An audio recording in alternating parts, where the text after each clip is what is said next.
Magandang umaga sa lahat, Luzon, Visayas at Mindanao. Kumusta pagising sa umaga? Ito ang mga mainit na reaksyon ngayon. Matindi ito ang mga pasabog ni Maharlika laban dito kay Erwin Tulfo. Panoorin natin ito. Ang buong video ni Madam Maharlika, huwag na natin ito patagalin, ay talagang mainit na mainit ito. Kapapasok lang itong mga expose ni Maharlika. Alaman natin na ayaw pa sana i-let go ni Erich Sylvester ang kanyang US passport. Siyempre nga naman mga palangga, ang daming pwede niyang maging benefits dyan sa pagtanda niya, yung social security niya. Isa din yun. Okay, dali. May titignan lang ako. Okay, yung kanyang shout out kay aking palangga, si Nancy Trinidad na nagmamaganda, na laging gising, na nagbabantay dito. So ngayon, mga palangga, ayaw niya kasi i-let go yung mga benefits niya. Kung may benefits sa military, at anong taon na siya, ay wala pa siya sa Social Security. So, pwede siyang makatanggap ng Social Security benefit. So, Siyempre, alam niyo mga kababayan, kapag nag-pension ka sa Amerika, ay talagang malaking halagang pira yan mga kaibigan, mga kababayan. Kaysa equivalent sa pira natin, di ba? Pira sa Pilipinas, mas malaking halaga yan. Kaya nga hindi niya let's go yung kanyang passport nito ni Erwin Tulfo, no? Tama natin, up to the last minute pala mga kababayan, ayaw talaga niyang i-let go ang kanyang US passport. Okay? At ito ay alam ni Marcos Jr., ni Tambaluslos, ni Lisa Tanas. Okay? Bakit kamo? Tignan natin yung mga date. Alright? Tignan natin yung mga date. Doon sa article na inilabas dito na kung saan na bypass yung appointment ni Sylvester, ni Erich Sylvester. Pero mo, no? Erwin Tulfo, tapos Erich Sylvester. Darling. Lumalabas na sinasabi niya dito, okay, dahil lang okay. Sinasabi niya na nakuha daw niya noong 1988 ang kanyang pagiging, ang kanyang American naturalization. Based on that article, makikita nyo naman dyan if you Google. So, 1988, tignan nyo yung timeline. So, nung na-bypass, nung hinihiring siya to confirm yung kanyang appointment as Secretary of DSWD, sinabi niya doon sa Commission on Appointments, sa hearing na yon, na 1988 niya nakuha ang kanyang American naturalization. Pero mga kababayan, dito sa letter, okay, from the embassy, okay, where is it, darling? Okay.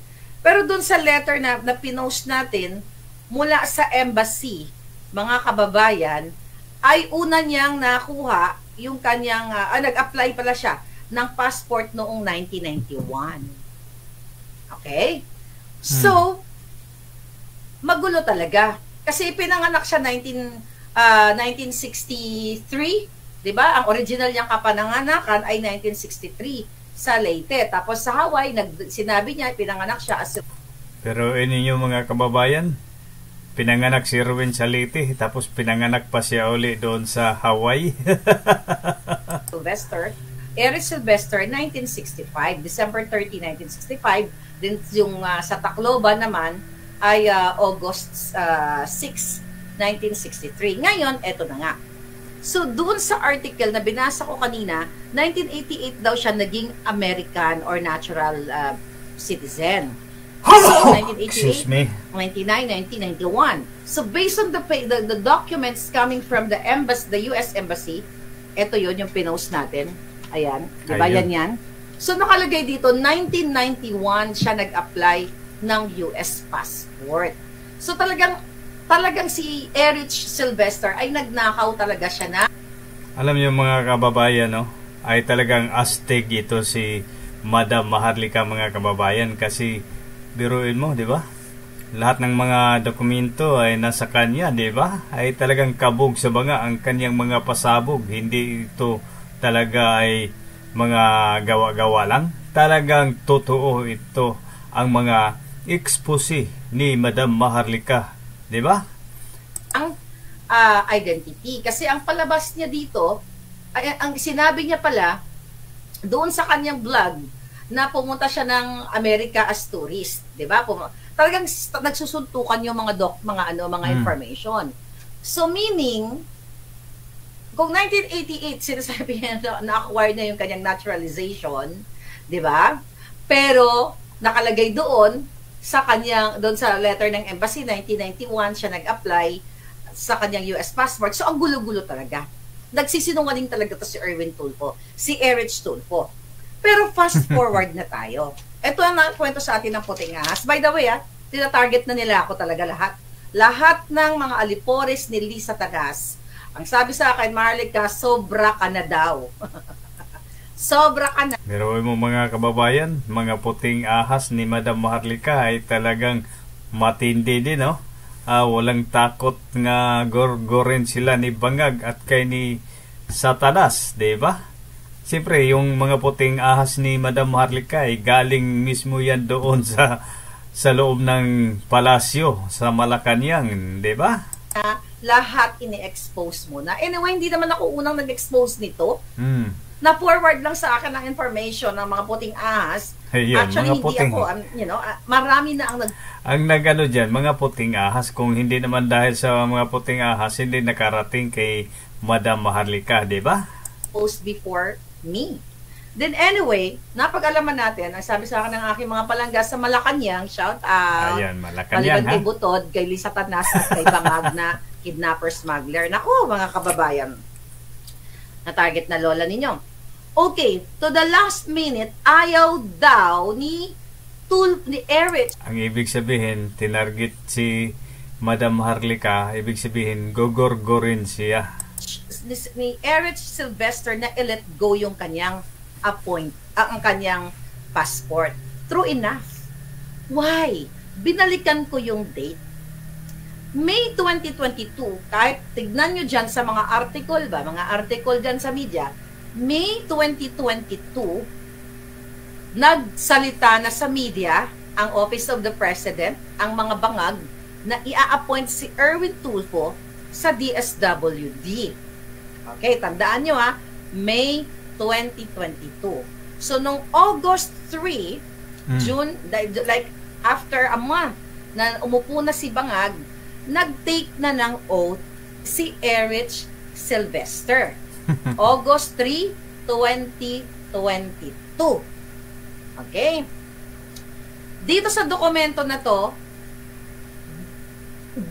the reason why na i-revoke o ni-revoke ng US Embassy, ng US government, ang US passport ni Erich Sylvester through investigation. Kasi may nag-report sa kanila about kay Tulfo. Kaya naman, ni-require, sinulatan nga si Tulfo, yung binasa natin noong nakaraan, na i-surrender ang kanyang US passport at ang kanyang social security card, which is sinurrender naman niya ng maayos. O, diba? Bait-bait niya. Sinurrender niya ng maayos. Tang-inang yan. Okay. Listen to the years. Listen to the dates. Ayun mga kababayan, makinig kayo mga kababayan, manood kayo mga kababayan natin mga Pilipino para malalaman ninyo dito ang katotohanan dito kay Maharlika. Okay. Ang nangyari pala dyan mga palangga, di ba? Ang sabi dun sa letter, October 11, 2022, tadala, October 11 lang, 2022, ni-revoke ng US government. Pakita ko muna para maggalinawan tayo at di nagkakarambol-rambol yung mga statement ba? Mga statement na to. Giatay.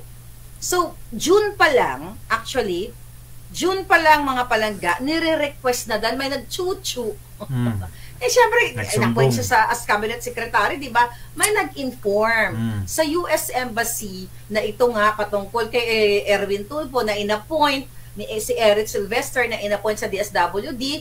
Maybe you can take a look at his record kasi US citizen siya, So, eto na nga mga hanash. So, eto papakita natin yung date. Ang sabi dito, pakita ko to ulit kasi I think sa Facebook, Embassy of the United States of America in Manila, Philippines. I, Erwin Tulfo, aka Erich Sylvester Tulfo, acknowledge the receipt of my U.S. passport revocation letter on October 11, 2022.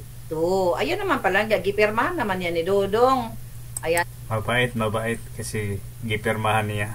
May pirma yan ni Dodong ha. Teka natin. Ayun ang signature ni Dodong. Ayan, October 11, 20. Ayun mga kababayan, no? Pirma ni Erwin Tulfo. Erich Tulfo, no? 2022. See that? Kaya sabi ko, pakinggan nyo yung mga dates.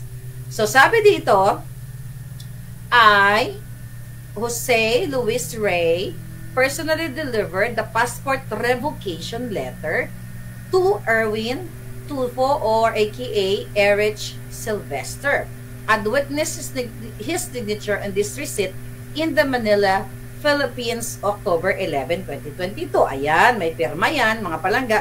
May pirma. Okay, sabi dito,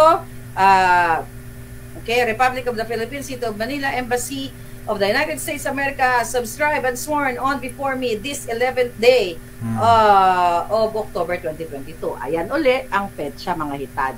Maliwanag yan ha, 2022. So, balik tayo dito sa mga isinulat kong dates. Sa makatuwid, datapwat, kagalang-galang na hukom, kagalang-galang na hukom, tama ang ating impormante na to the last minute, ayaw i-let go ni Erich Sylvester ang kaniyang naturalization at ang kaniyang US passport sa kadahilanan ng mga benepisyo na pwede niyang makuha sa kaniyang pagtanda.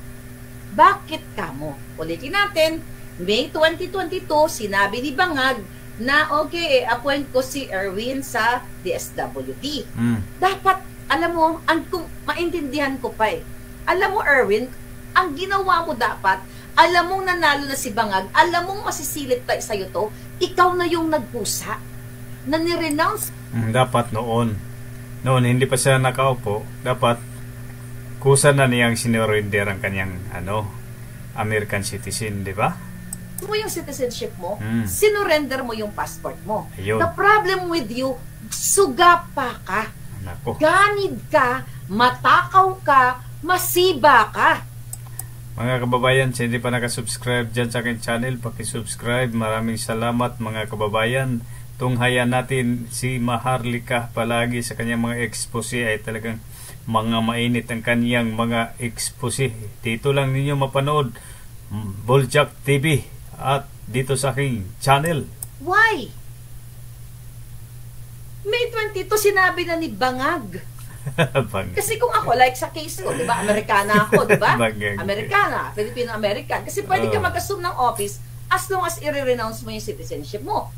The reason why hindi ako tumanggap ng appointments nung panahon ni Pangulong Duterte, even may mga nag-o-offer sa akin, kasi ayokong i-renounce yung citizenship ko. Dahil I'm not ready for that, dahil ang mga Anjonakis, and my life is here.